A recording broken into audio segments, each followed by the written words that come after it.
उत्तर प्रदेश के शाहजहांपुर में चेकिंग के दौरान असलहा समेत 2 अभियुक्त गिरफ्तार। उत्तर प्रदेश के आजमगढ़ में नेता प्रतिपक्ष राम गोविंद ने सरकार पर लगाया आरोप, कहा सरकार है तानाशाह, सदन में उठाएंगे सपा नेताओं के अपमान का मुद्दा। उत्तर प्रदेश के संभल में छापेमारी के दौरान खल की 70 बोरियां बरामद, कारोबारी और विक्रेता पुलिस की हिरासत में।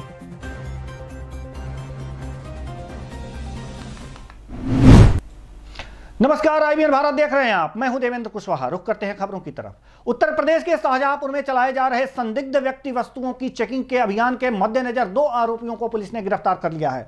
आपको बता दें कि मुखबिर की सूचना के आधार पर राजपुर गुमटानी पुलिया के समीप उर्फ सधुआ और वसीम उर्फ भूरा को गिरफ्तार कर लिया है। इतना ही नहीं, दोनों अभियुक्तों के पास से एक देसी राइफल 315 बोर, एक तमंचा 315 बोर और 3 कारतूस भी बरामद किया गया है।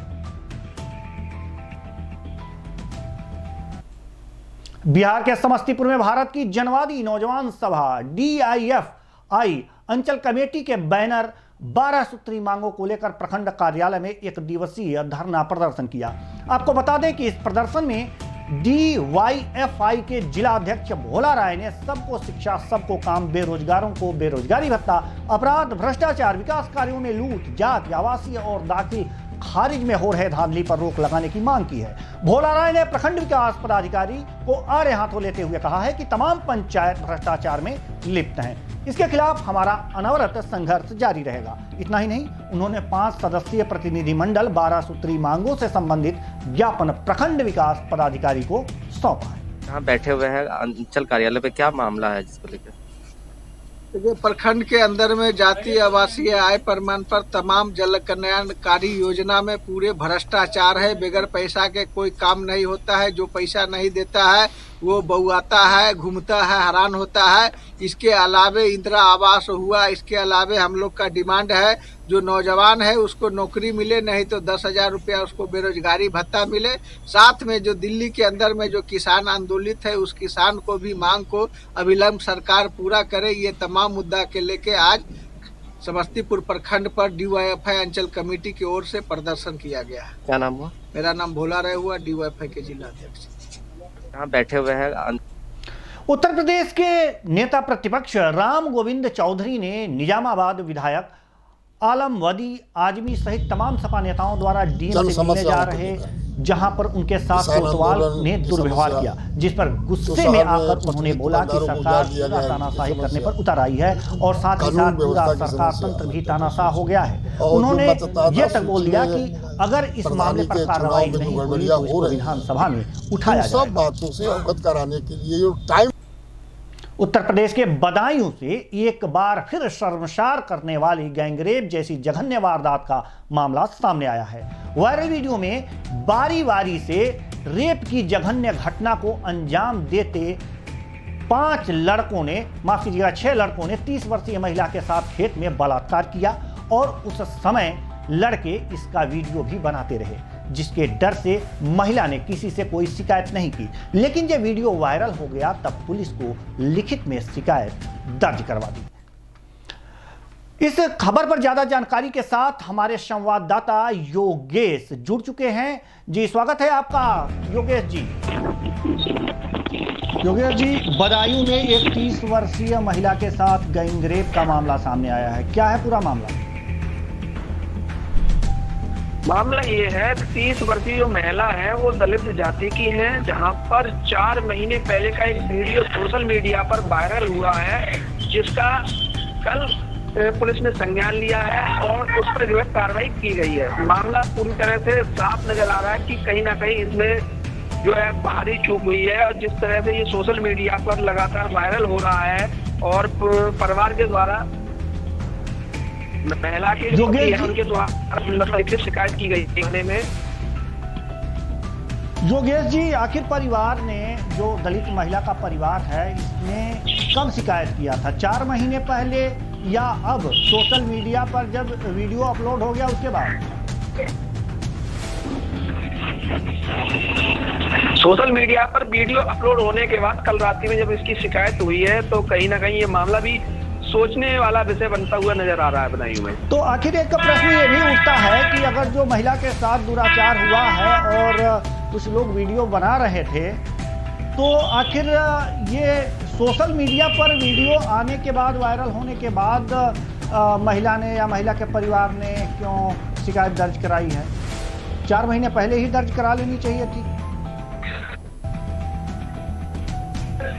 जिस जो 6 अभियुक्त हैं उन्होंने, उनका एक साथी है, मतलब उन्होंने जो वीडियो बनाया है, तो उन्होंने जो महिला को धमकी दी थी कि उनके परिवार और बच्चों को मार देंगे, तो उस धमकी की वजह से महिला ने घर पर आकर शिकायत नहीं की है। ऐसा उसके पति के द्वारा FIR में दर्ज कराया अच्छा, गया क्या है। ऐसा भी हो सकता तमाम है जो है योगेश जी? मामला सामने आया है। योगेश जी, एक बात और है कि क्या ऐसा भी हो सकता है कि उस वीडियो को दिखा करके महिला का यौन शोषण किया जाता रहा हो बीच में इस 4 महीने की अवधि के दौरान? नहीं, ऐसी अभी कोई जानकारी हम लोगों को नहीं मिल पाई है। और जो है उद्देश्य तो लगता यही है कि बीच में यौन शोषण के लिए इस वीडियो को बनाया गया हो, तो कहीं नहीं कहीं इसका पूरा जो मामला है वो जांच के बाद ही स्पष्ट हो पाएगा। इस संबंध में प्रशासन अभी का कुछ क्या कहना है? इसमें प्रशासन के SP संकल्प शर्मा के द्वारा बताया गया कि जो अभियुक्त हैं उनको गिरफ्तार कर लिया गया है, उचित कार्रवाई कर दी गई है और उन्हें जेल, मेडिकल जांच के बाद जेल भेजा जाएगा। और बाकी जो कार्रवाई है वो लगातार जारी रहेगी और जो तथ्य उभर कर सामने आएंगे उनके आधार पर अग्रिम कार्रवाई की जाएगी। जी योगेश जी, इस तमाम जानकारी के लिए आपका बहुत बहुत धन्यवाद। इस खबर पर बदायूं SP का क्या कुछ कहना है, आइए जानते हैं। यह प्रकरण बदायूं जनपद में फैजगंज बेहटा थाना क्षेत्र का है। इसमें जो पीड़ित महिला है उसके द्वारा थाने पर दी गई लिखित तहरीर के आधार पर मुकदमा पंजीकृत कर लिया गया है और इसमें जो सभी 6 नामजद अभियुक्त हैं सभी की गिरफ्तारी कर ली गई है। इन्वेस्टिगेशन जारी है और जो भी तथ्य सामने आएंगे उनके आधार पर आगे कार्रवाई की जाएगी। यह प्रकरण गुजरात के दाहोद में अतिक्रमण हटाने का कार्य शुरू हो गया है। जिले के कलेक्टर, SP और जिलाधिकारी के साथ नगरपालिका के CEO और पुलिस टीम के साथ अतिक्रमण हटाने का कार्य शुरू करवाया गया। सड़क के किनारे लगे हुए ठेले और रिक्शा और छोटे मोटे दुकानों के अतिक्रमण से आने जाने वाले वाहनों को परेशानी होती है, जिसकी वजह से काफ़ी देर तक जाम लगा रहता है। राहगीरों की भी असुविधा होती है, जिस कारण इन सब की निगरानी में उपयुक्त अतिक्रमण हटाया गया ताकि जनता को राहत मिल सके।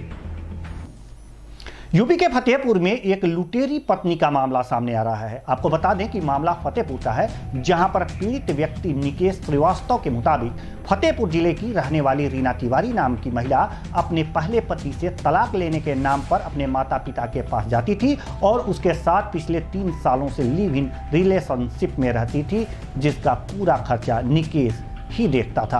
पिछले माह वह घर से 55,000 रुपए नगद और कुछ जेवरात लेकर किसी तीसरे पति के साथ चली गई। SP ने पूरे मामले में जांच के बाद कार्रवाई का आश्वासन दिया है। इसलिए आया था कि मेरा रीना तिवारी से मतलब लव मैरिज था, लव था मतलब, और ये 3 साल से मतलब मेरे साथ में लिविंग में रह रही थी। और इसके बाद में क्या है, इसके मम्मी पापा के पास हर महीने जाती थी और तलाक का केस भी चल रहा था किसी लक्ष्मी नारायण तिवारी से, उनसे तलाक होने वाला था, तो उनसे भी तलाक हुआ नहीं है अभी तक। और उसके साथ में मेरे साथ में भी रह रही थी, ये 3 साल लिविंग में रह रही। और इसका खर्चा जो है पूरा मैं पढ़ा रही लिखा रहा था उत्तर प्रदेश में फतेहपुर में। हाँ, ये रहने वाली अमोरा की है लड़की, नाम रीना तिवारी बताती, और स्कूल का नाम जो है क्या है, पहले शादीशुदा थी? हाँ, ये पहले से शादीशुदा थी। इसकी बच्ची को भी अपन ने एक्सेप्ट किया और रानी रोना रो रही थी कि मेरे बच्ची को भरण पोषण नहीं कर पा रहा था। हमने उसका भरण पोषण, स्कूल और लड़की को मैं पढ़ा रहा था यहीं GDC कॉलेज में, गर्ल्स कॉलेज है यहाँ फतेहपुर में, और उसका तलाक का पैसा मैं दे रहा था, कंप्यूटर क्लास में करवा रहा था। और इसके बाद भी वो पता नहीं क्या हो, अचानक वो 3 साल तक तो रही, फिर पता नहीं इसका क्या मूड ख़राब हुआ तो मेरे घर से 55,000 रुपये और कुछ 3 तोला सोना लेकर फ़रार हो चुकी है। अब घर में उसके पता चला है और बाहर से मेरे को पता चला कि उसकी बहन है मोनी, जो अभी उसकी शादी हुई पिछले साल फरवरी में, उसी के देवर के शायद हरियाणा में वो कोई ढाबा चलाता है या कैटरिंग का बिजनेस करता है, उसके साथ में रह रही है कि हरियाणा में। और दूसरा ये है कि उसका पहले किसी और से भी अफेयर था, हमें बाद में पता चला। अब आप क्या चाहते हैं? मैं चाहता हूँ कि प्रशासन से और कि उसको कड़ी से कड़ी सज़ा दी जाए, क्योंकि अगर उसको छोड़ देता 3 साल तक यूज करता और छोड़ देता तो कानून मेरे को बलात्कार के केस में अंदर डाल देती। कहाँ के रहने वाले हैं आप? इंदौर का रहना वाला। क्या नाम है आपका? निकेश। इसलिए आया था कि उत्तर प्रदेश के कौशाम्बी जिले के पिपरी इंस्पेक्टर वीके राय रात में गश्त पर थे। उसी दौरान मुखबिर की सूचना मिलने के बाद हरकत में आई पुलिस ने मऊपुर तिराहे के समीप घेराबंदी कर दी। पुलिस को देखकर ट्रक के आगे लग्जरी कार से चल रहे पारस मौका पाकर फरार होने की कोशिश किया, लेकिन पुलिस ने मवेशी लदे ट्रक को दबोच लिया। पुलिस को देखते ही तस्कर भी ट्रक छोड़कर भागने लगे, जिन्हें दौड़ाकर पुलिस ने पकड़ लिया। पुलिस ने एक तस्कर को अवैध तमंचे के साथ गिरफ्तार कर जेल भेज दिया है और बाकी गोवंश को गौशाला के सुपुर्द कर दिया है। 2 थाना क्षेत्रों में कुछ बैल पकड़े गए हैं, ये क्या करने की जरूरत है? कल परसों की रात में थाना पिपरी और थाना सैनिक क्षेत्र में चेकिंग के दौरान पशुओं से 2 गाड़ियाँ पकड़ी गई हैं, इसमें 2 गोवंश थे। थाना पिपरी में काफ़ी पुलिस ने पीछा किया और प्रभावी चेकिंग करते हुए किसी तरह उनको कब्जे में किया, जिसमें 7 जानवरों की मृत्यु हो गई है और उनसे अभियोग पंजीकृत कर लिया गया और गिरफ्तारी करके विधिक कार्रवाई की जा रही है। यूपी के मुजफ्फरनगर चरथावल विकासखंड के ग्राम दीदाहेड़ी में एक दिन की प्रोबेशन अधिकारी बनी लाबीबा पुत्री मुस्तकीम को लैपटॉप देकर सम्मानित किया गया। साथ ही सड़क सुरक्षा अभियान के तहत रैली निकालकर ग्रामीणों को जागरूक किया गया। इस अवसर पर लाबीबा ने बोला कि जिला प्रशासन की ओर से ग्राम दीदाहेड़ी में प्राथमिक विद्यालय को उच्च प्राथमिक विद्यालय बनाया जाए।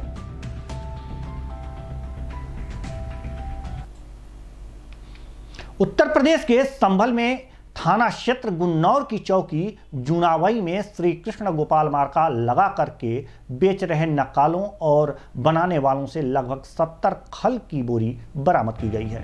दरअसल मुखबिर की सूचना पर कंपनी के असली मालिक दीपक ने श्री कृष्ण गोपाल मार्का लगाकर बेच रहे नक्कालों और बनाने वालों पर छापा मारा और उन्हें पुलिस के हिरासत में दे दिया। इतना ही नहीं, नकली खल बनाने के लिए लकड़ी का बुरादा और नकली रंग का इस्तेमाल कर गोरखधंधा चलाने वाले कारोबारियों और विक्रेताओं को भी पुलिस ने हिरासत में ले लिया। सर, ये खल पकड़ी हैं जी। ये खल जो है नकली खल बनाकर कुछ लोग असामाजिक तत्व पशुओं के लिए स्वास्थ्य से खिलवाड़ कर रहे हैं और बहुत हानिकारक पदार्थ उसमें मिलाते हैं, जैसे लकड़ी का बुरादा है, हानिकारक रंग है और केमिकल है, जो कि पशुओं की जान के लिए बहुत खतरा है।